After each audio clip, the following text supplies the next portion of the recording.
both the left and the right have now normalized fanaticism. That's just the reality. The left and the right have both normalized fanaticism.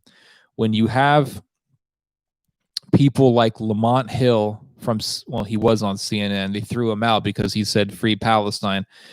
But when you have people like Lamont Hill saying things like, well, you know, the destruction of property really isn't so bad because, you know, them businesses weren't owned by black folk anyway. So who cares? Those businesses don't belong to the community. So who really gives a damn about any of that stuff? So, yeah.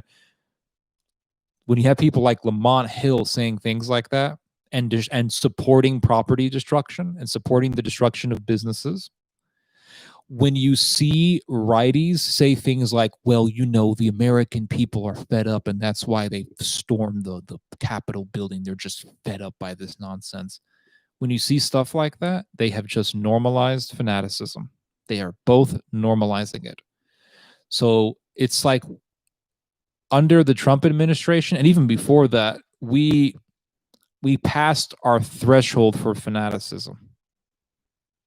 So now we're going to pass it again. We're going to pass another threshold. So every 4 to 8 years, we are surpassing a threshold.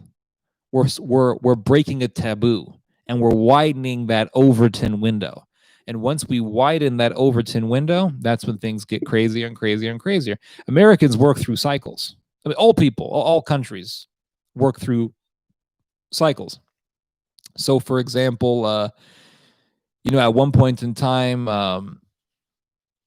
the KKK did a huge riot. This was under, I want to say this was when Woodrow Wilson was president. The KKK did a huge riot in Chicago and in other parts of the country as well. Tons of people were killed. Tons of property was destroyed, and it was because of the KKK. The Ku Klux Klan did a ton of rioting, and that was a time of fanaticism in the United States. We've had fanaticism in this country before. Fanaticism is nothing new.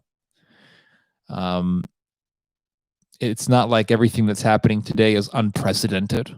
You know, this is the first time that a mob has breached the Capitol building. It's not the first time that it's been hit by people, though. I mean, people talk about the War of 1812, the British took it over, or when they tried to burn it down. In 1915, someone put a bomb in the Capitol building.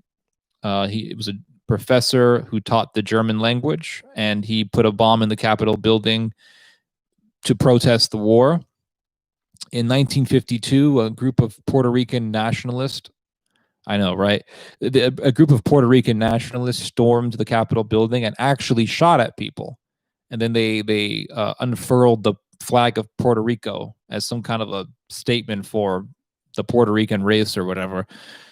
So we've had things like this happen before, but nothing equal to this, right? This is the first time that a mob of political fanatics have breached the Capitol building.